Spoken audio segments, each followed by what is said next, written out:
રૂપિયાથી ચાલુ થાય તો હરાજી કરવાની છે, બાકી હરાજી નકર કરવાની નથી. આ માલ 80 રૂપિયામાં જાય તો ખેડૂતને મજૂરીના પૈસા નથી થતા.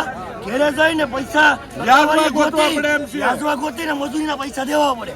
આ માલ 150 નીચે જાય તો બાકી હરાજી નથી કરાવવાની. અહીંયા ભલે બકરા સરાવ, અહીંયા 5 દી રહે ને 5 દી બંધ રહે ને તો બકરી જાય ને તો બકરાને ખવડાવી દેવું. ગોંડલનો માર્કેટિંગ યાર્ડ ગુજરાતમાં છે, ન્યા ફૂલે ફૂલ ભાવ આલે. અહીંયા હું પડે ગોંડલમાં આ માલ 200 માં કપાય છે. ગોંડલમાં તો આ માલ 200 માં જાય. આ બધા ખેડૂત ભાઈઓ મોવાની યાર્ડમાં નહીં આવતા.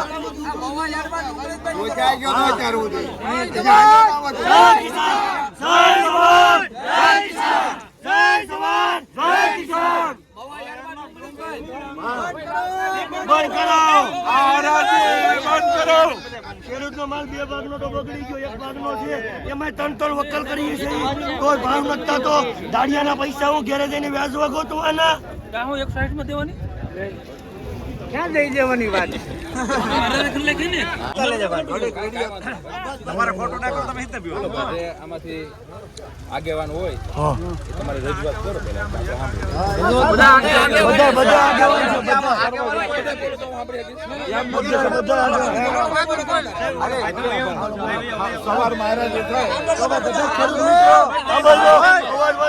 ખેડૂત મિત્રોનું એવું કેવું છે બધાયનું, અમારું એકનું નહીં સંપૂર્ણ બધાયનું તો 150 રૂપિયાથી ચાલુ થાય તો આ કોણ છે એ કહેવાથી. બાકી ગોંડલના પીઠામાં આજ ઉષામાં ઊંચો ભાવ થાય છે ને ભાઈ. 150 રૂપિયા ચાલુ થાય બાકી 80 માં 90 માં આગળ હરાજી આવેલી ને હવારમાં 1 વકલ 180 માં જે હરાજી થઈ ગઈ એ માલ કાલ 300 ઉપર વેચાઈ ગયેલ છે. આપણે આયા માર્કેટિંગ યાર્ડમાં. ના ડોંગમ કે વાંધો નહીં. આ ડુંગળી 160 માં જાય, 160 માં જાય. આ કેમ પોહાય સાહેબ? ઓનની કન્ડિશનમાં 2 વાર માટે વરસાદ થઈ ગયો, એમાં 2 ભાગનું કાઢી નાખી, 1 ભાગનું વિનાર કરી, એમાંથી 3 વકલ કરી તો 80 માં 90 માં હરાજી થાય તો આમાં ખેડૂતને હું લઈ લેવું? દાડિયાના નથી થતા. દાડિયાના આ 80 ને 90 માં સાહેબ દઈ ઘેરે જઈને પૈસા વ્યાજવા ગોતવાના રહે. એક થેલો અત્યારે ભરો ને અત્યારની મજૂરી ખાલી, બાકી 300 રૂપિયા એક થેલો અહીંયા પહોંચતો છે. આ દાડિયો 2 કટા ડુંગળી મળે ને આખા દિનો તો 300 રૂપિયા મજૂરી લાગે. 300 રૂપિયા મી જાય, 50 રૂપિયા ભાડું જાય, 10 નો કટો જાય, 100 રૂપિયા સડાવવાના, 3 રૂપિયા ઉતારવાના, એમ કરીને કાંક 180 નો ખર્ચો આવે તો આ કટો થાય તો મજૂરી તો અલગ તો દો તો ઘર ના જાય. દાડિયાનો તો ઉતારવાના પૈસા વ્યાજમાં ગોતવાના અમારે. 160 માં તમે 3 વાર કરી નાખો. ઘડી કોલા ઉભા ન રહે હરેલ જેવા 150 સર વિયા લે. હા જો અમારે એ રિક્વેસ્ટ છે તમે હા તમે 150 થી કરાવો. અને જોવા સાહેબ આમ જોવા સાહેબ એ ભાઈ હરાજી વાળા કે છે એની વાત સાચી છે કે વકલના ભાવ થાય છે. અત્યારે વકલ છે ને 10% છે આટલા માલમાં, 90% માલ છે એ વિકસ છે. મારો વકલ 262 માં મારો વેચાઈ ગયો છે. વરસાદના કારણે અમારો માલ બગડી ગયો છે.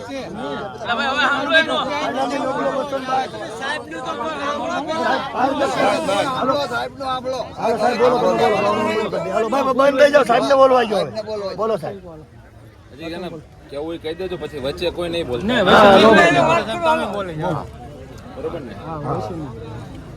આપ સૌ જાણો છો તે રીતે આ મવા માર્કેટિંગ યાર્ડ આપણો સૌરાષ્ટ્ર ગુજરાત નહીં પણ ભારતની અંદર પણ મોખરાનું સ્થાન ધરાવે છે. તમે હા વચમાં નહીં કરતા ભાઈ. ગોંડલ યાર્ડ, રાજકોટ યાર્ડ, બીજા યાર્ડમાં સારા ભાવો મળે છે. તમારી વાત સાચી છે, આપણે માની લઈએ છીએ. મહત્વની બાબત એ છે કે ડુંગળીનો હબ છે ને એ મોવા માર્કેટિંગ યાર્ડ છે. મોવા શું કામ હબ છે એ તમને બધાને ખબર છે. આજે તમને ખબર ન હોય તો કહી દો કે હરોજ MP અને મહારાષ્ટ્ર 60 થી 70 ગાડીઓ આવે છે, એટલે 40 થી 42 હજાર થેલા થયા. એક ગાડીમાં 600 થેલા હોય, 30 ટનની ગાડી હોય. MP મહારાષ્ટ્રના ખેડૂતો મોવા વેચવા માટે આવે છે. તમે એક વસ્તુ સમજી લેજો.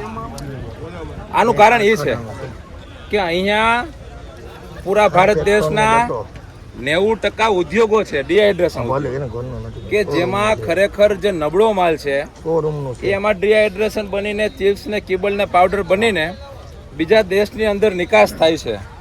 એટલે નબળા માલનો પણ નિકાલ ને વેચાણ મોવાની અંદર છે. એટલે આજે સૌરાષ્ટ્રના નહીં, ગુજરાતના નહીં, પણ બીજા રાજ્યોના ખેડૂત ભાઈઓ અને વેપારી ભાઈઓ મોવા યાર્ડમાં વેચવા માટે મોકલે છે. મોવા માર્કેટિંગ યાર્ડના ભાવ પૈરાથી બીજા રાજ્યોના ભાવ પડતા હોય છે. અહીંયા યાર્ડ એક એવું યાર્ડ છે કે અહીંયા જે ખેડૂત મદદ કરે છે, મહેનત કરે છે, એ ખેડૂતને જે તે દિવસના સારા ભાવ એટલે મળે છે કે અહીંયા આપણે 3 વકલ પાડવામાં આવે છે. તમે બધા પાડો જ છો, ખૂબ મહેનત કરો છો. નબળો માલ હોય તો બદલામાં રાખો છો, જ્યારે નિકાસ થતી હોય તો ગુલટી આપણે અલગ રાખીએ છીએ અને એક સારો માલ અલગ રાખે છે, જેનાથી યુપી, બિહાર, પંજાબ, દિલ્હી, હરિયાણાના ખેડૂતો અને નાના વેપારીઓને જે જરૂરિયાત હોય એ ડુંગળી લેવા માટે અહીંયા આવતા દિવસોમાં અહીંયા આવશે અને અહીંયા લઈ જશે. જે રાજ્યોમાં જે ડુંગળી ચાલે એ પ્રમાણે બધા અહીંયા વેપાર કરતા હશે. આ વેપારની પરિભાષા એટલે બદલી, બધા અહીંયા આવતા એટલે થયા, અહીંયા વધુમાં વધુ વેચાણ થતું એટલે થયું કે બીજા રાજ્યોના વેપારીઓ મોવાની અંદર આવ્યા અને જે તે દિવસના હારા ભાવ મળ્યા. આ ગ્રેડિંગ વાળી સિસ્ટમ મોવા માર્કેટિંગ યાર્ડ સિવાય ક્યાંય નથી. હા, અન્ય યાર્ડ તળાજા, ભાવનગર, ગોંડલની અંદર પુષ્કળ પ્રમાણમાં ડુંગળી વેચાય છે. નથી વેચાતું આપણે કહેતા નથી, પણ સારી રીતે વેચાય છે, એમાં આપણે રાજી જ છીએ. કારણ કે આ દરિયો છે કે મોવા યાર્ડ વેચે તો જ વેચાય એવું છે નહીં. કેટલો બધો પાક થાય, પણ ભાવ જે છે એ જે તે દિવસના મોવા યાર્ડમાં એટલે મળે છે કે તમે સૌ ખેડૂત ભાઈઓએ પસીનો પાડીને, પરસેવો પાડીને, ગ્રેડિંગ કરીને માલ યાર્ડમાં લાવો છો. એટલે જેની જેવી જરૂરિયાત, નબળો માલ હોય તો ડિહાઇડ્રેશનમાં જાય, ખાવાની જરૂર હોય તો લોડિંગમાં જાય, અને જ્યારે નિકાસ ચાલુ હોય, નિકાસમાં ડિમાન્ડ હોય તો સારો માલ જાય તો સારા ભાવ થાય. અત્યારે લાલ ડુંગળીની અંદર આપ સૌ જાણો છો તે રીતે ગયા વર્ષે આ સમયે 400 થી 600 ના ભાવ હતા અને અત્યારે 50,000, 80,000, 90,000 થેલી અને આજના દિવસે 2 લાખ થેલી આવી ને એટલે અમારે આવક બંધ રાખવી પડી હતી. અને એ જે માલ આવતો હતો એ પૂરા સૌરાષ્ટ્રમાંથી અમારે યાર્ડમાં દર વર્ષે 40-50 લાખ થેલા આવ્યા ને એની બદલે 70 લાખ થેલા ગયા વખતે આવ્યા. અને એ મોવા માર્કેટિંગ યાર્ડે વેચ્યા. એ 70 લાખ એટલે આવ્યા કે તમને સારા ભાવ મળ્યા ભાઈ, અને યોગ્ય ભાવ મળ્યા નહીં. 50,000 ની હરાજી થતી હતી ને એ એક દિવસમાં 90,000, 1 લાખ થેલાની હરાજી કરી. કઈ રીતે? નબળો માલ અલગ, સારો માલ અલગ અને ગુલટી અલગ. ઇતિહાસની અંદર 3 વખત હરાજી થઈ હોય ને એવું આ પહેલું યાર્ડ હતું મિત્રો. 400-600 રૂપિયાના ભાવ ખેડૂતને કેમ મળે? અમને ખબર હોય કે આ ભાવ હોય ને ક્ષણિક હોય, 2 દી, 5 દી, 10 દી, 15 દી, 20 દી મળવાના હોય. એમના માટે અમે મહેનત કરીને જે તે દિવસે 15 દિવસ, 20 દિવસ અમે મહેનત કરી અને સાંજે 6:30, 7 વાગી જાય તો ટોર્ચ લાઇટ રાખીને હરાજી અમે કરાવી. સવારે 9, 9:30 વાગે આવક ચાલુ થઈ, હરાજી ચાલુ થાય અને 6:30, 7, 7:30 વેપારીઓને વિનંતી કરીએ કે ભાઈ આપ 2 લાઈન લઈ લો. શું કામે? ત્યારે ભાવ સારા હોય, સવારે શું થવાનું છે કોઈને ખબર હોય નહીં. તો આ પ્રયત્નો મોવા માર્કેટિંગ યાર્ડે હર હંમેશ કર્યા છે. આ વાત એટલે કરવી પડે કે આવા ઘણા બધા મિત્રો બોલ્યા કે બીજા યાર્ડમાં ઘણું બધું સારું છે, આ યાર્ડમાં સારું છે. આ યાર્ડમાં તાલપત્રી, ડ્રીપ ઇરિગેશન, ઝટકા મશીન, સ્પ્રે પંપ, અકસ્માત વીમો, 2 કરોડ રૂપિયાની સહાય મોવા માર્કેટિંગ યાર્ડ આપે છે. આમાં ક્યાંય બાકી નથી રહેતું. ખેડૂત માટે હર હંમેશ મોવા માર્કેટિંગ યાર્ડ કરે છે અને ખેડૂત કે એટલું જ આપણે કરવાનું છે. આજે તમને યોગ્ય ભાવ લાગે તો જ આપણે હરાજી કરવાની છે. તમે એમ કહો હરાજી બંધ કરી દો તો હરાજી બંધ કરી દેશું. તમે એમ કહો કે આવતીકાલથી આવક બંધ કરી દો તો આવક બંધ કરી દેશું. પણ જે વાસ્તવિકતા છે એ થોડી સમજવી જરૂરી છે. આપ સૌ અહીંયા 25,000 થેલા જે થયા કે જે 4 દિવસ પહેલા તો 7-8,000 થેલા હતા, થોડાક ભાવ સારા થયા. તો એ વેપારી પહેલા 60 રૂપિયા ભાવ આપતો હતો ને, એ વેપારી કાલ 200, 250, 300 ભાવ આપ્યો. એ વેપારી આજે 150, 200 રૂપિયા ભાવ આવ્યો. ઉપર જે રીતે પોષણ હોય એ રીતે તમને ભાવ મળતા હોય. ચાલુ વર્ષે સૌથી મોટી તકલીફ પડી હોય ને તો ગયા વર્ષનો સ્ટોક MP, મહારાષ્ટ્ર ને ગુજરાતની અંદર ખૂબ જ મોટા પ્રમાણમાં સ્ટોક હતો. અને મારા તો 38 વર્ષ થયા, પણ લોકો વાતો કરે કે 40 વર્ષમાં પહેલી વાર એવું બન્યું કે મેળા માલ ન વેચાનો. સમજી લેજો. એટલે એ નુકસાન તો ભયંકર કહેવાય. 250-300 રૂપિયાની ડુંગળી તમે મેળામાં નાખી હોય, એ સાફ કરતા જાઓ, બદલો બહાર કાઢતા જાઓ, એ 20 કિલો વાળી 10 કિલો થાય, 600 ની પડતર થાય ને તમારે કેટલા વેચી ભરી? 60માં. એમાં 50% ખેડૂત પાસે મેળા હતા અને 50% વેપારી પાસે મેળા હતા. એટલે આવું બધા રાજ્યોની અંદર થયું, આખા ભારત દેશની અંદર થયું. કહેવાનો મતલબ એ છે કે જૂનો માલ હવે પૂરો થવામાં છે. રાજસ્થાન અલવરની અંદર થોડાક ભાવ હારા ત્યાં ધીમે ધીમે ખેંચે છે. 15, 20, 25 દિવસમાં ત્યાં પણ ઘણું ખરું પૂરું થશે. આવતા દિવસોમાં ભાવ સારા થવાના છે. આ વાત એટલે કરું છું કે થોડીક તમારે ખેડૂત ભાઈઓએ ધીરજ રાખવાની છે. 5 દિવસ નીકળતા હોય તો 7 દિવસ કાઢો, 7 દિવસ નીકળતા 10 દિવસ કાઢો, અને ક્રમશઃ જો તમે ભાવ માલ લાવશો તો 100% ભાવ થવાના છે. હવે આપણે આજે મુદ્દાની વાત ઉપર આપણે આવીએ. મુદ્દાની વાત એવી છે કે આજે મને સમાચાર મળ્યા, ઇન્સ્પેક્ટર સાહેબનો ફોન આવ્યો, રાણા સાહેબનો, કે ભાઈ આજે હરાજી બંધ રહી છે, ભાવ જે છે એ થોડાક ડાઉન છે. તમને ખબર હોય, અમે તમારી સાથે એટલે હોય કે 60 રૂપિયા ડુંગળીના થયા ને એના 80 કેમ કરવા ને એ વિચારવા માટે મેં નિર્ણય શું કર્યો ખબર કે બદલો બંધ કરી દો. 7000 થેલામાં 1000 થેલો બદલો આવતો હતો, એ બંધ કર્યો એટલે શું થયું, એ ખેડૂત પાણીને પડ્યો રહ્યા, કઈ ગમે વ્યવસ્થા કરે, પણ એ બદલો લેવા વાળો જે છે એને તો હારી હરાજીમાં આવવું પડ્યું ને, એટલે 10, 15, 20 રૂપિયા તો સુધરા. અને આ થોડું માર્કેટ થયું એટલે ઇન્સ્પેક્ટર ને કર્મચારી ને ખેડૂતના નકરા ફોન આવે, સાહેબ અમારા ઘરે 50 થેલી પડ્યો, શું કરવાનું, હવે ચાલુ કરાવવાનું. એટલે વળી બદલો આપણે ચાલુ કરાવ્યો, અને બદલો ચાલુ કરાવ્યો એટલે તમે કહેશો એ વાત સાચી છે કે 2-5 જણા જે છે એ હરાજીમાં જે લેતા હોય એ એમાં ગયા હોય, પણ જરૂર પડશે તો પાછો બંધ કરી દેશું. એમાં મારે તો ખાલી એક મેસેજ જ મૂકવાનો હોય અને એનું પાલન થઈ જાય છે, બધા આપ સમજુ છો. પણ હવે મારી વિનંતી એટલી છે કે મારે અત્યારે 10:30 ખરેખર બોર્ડ મિટિંગ છે, પણ હવે એ તો થોડી ઘણી વહેલા મોડી થાય. હું 10 ઢગલામાં તમારી સાથે 10-15 ઢગલા આપણે જોઈએ, યોગ્ય ભાવ જેને મળે એને આપણે વેચીએ, બાકી ઊભું રાખી દઈએ, અને પછી આપણે એવું લાગશે તો આપણે નવી આવક છે ને એ પણ બંધ કરી દેશું. પણ એક વખત આપણે છે ને 15-20 ઢગલાની આપણે થોડી હરાજી જોઈએ. વેપારીઓને હું વાત કરું કે ભાઈ આજે થોડા તમને વ્યવસ્થિત સારા યોગ્ય ભાવ થાય એવા પ્રયત્ન કરો. પણ આમાં ક્વોલિટી છે ને અત્યારે એ મેઇન તકલીફ છે, સમજજો બધા ભાઈ. આ સમજવું એટલે જરૂરી છે કે બધાને નોલેજ નથી હોતું.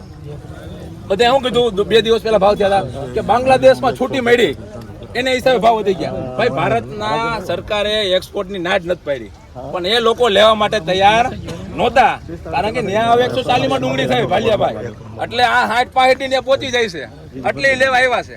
એટલે લેવા બધા આવશે, આવતા દિવસોમાં મોટી ખાદ પડવાની છે, અને 500-700 ના ભાવે ખાવાના છે. થોડીક આપણે બધા ધીરજ રાખવી જોઈએ. આજે આપણે જે ક્વોલિટી પ્રમાણે છે ભાઈ, આજે આપણે જે ક્વોલિટી પ્રમાણે છે એ ભાવ થાય છે કે નહીં એ આપણે 15-20 ઢગલા લગી આપણે જોઈએ, અને જેને અનુકૂળ ન લાગે એ માલ ઊભો રાખી દઈએ, એ કાલે વેચે, અને અમને અનુકૂળ નહીં લાગે આજે તો અમે આવક નવી બંધ કરી દેશું કે ભાઈ જ્યાં લગી અમારા માલનો નિકાલ ન થાય ત્યાં સુધી લાવી નહીં. પણ એનાથી ને ઘણું બધું નુકસાન આપણે એ છે કે આ ઘાવરિયું છે, તમને ખબર છે, આ ઘાવરિયું 2 દિવસ 5 દિવસ પડ્યું રહે ને તો પણ કોટા કાઢી જાય. એટલે વેચાણ કરવું જરૂરી છે, પણ વેપારીઓને આપણે વિનંતી કરીએ કે ભાઈ થોડાક વ્યવસ્થિત સારી ડિમાન્ડ મૂકો. ઓક્સનને કહો હું 20 ઢગલા તમારી સાથે રહું, અને એકવાર આપણે પ્રયત્ન કરીએ, જેને એમ લાગે કે મારા ઢગલાનો ઓછો ભાવ આવે છે એ ઊભું રાખી દે, બાકી વેચવું જરૂરી છે. એટલે આપણે હરાજી આપણે શરૂઆત કરીએ છીએ. અમારો એક પ્રશ્ન છે કે હરાજી છે ને 150 થી ચાલુ કરાવો, વ્યવસ્થિત મૂકે આપણે માલ પ્રમાણે મુકાય. એ વાત તમારી સાચી સાહેબ. કોહાન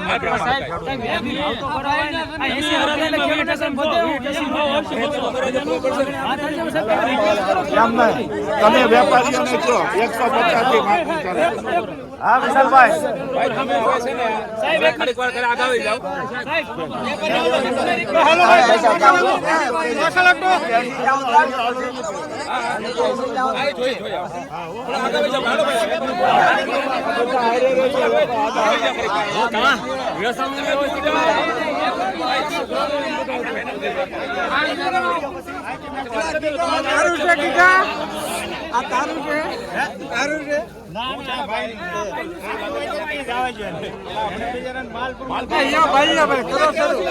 હાલો ભાઈ વેપારી બોલાવો બધાને ભાઈ ઝડપથી.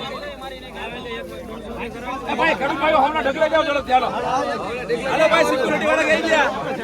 ઢગલા જાઓ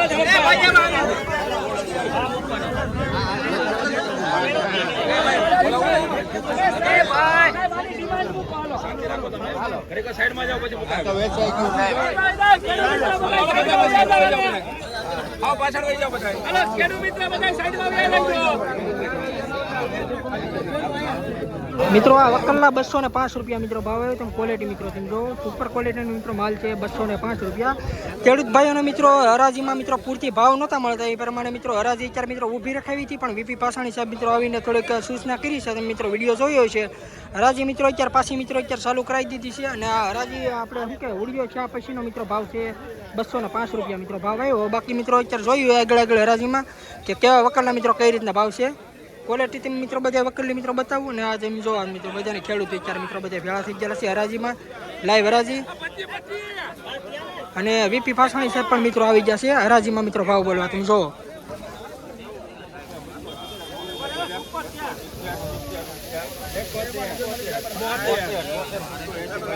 ખેડૂત ભાઈઓ મિત્રો શું કહેવાય હરાજી મિત્રો ઊભી રાખી થોડોક મિત્રો ભાવ અત્યારે સુધારો મિત્રો જોવા મળે છે. તમે જો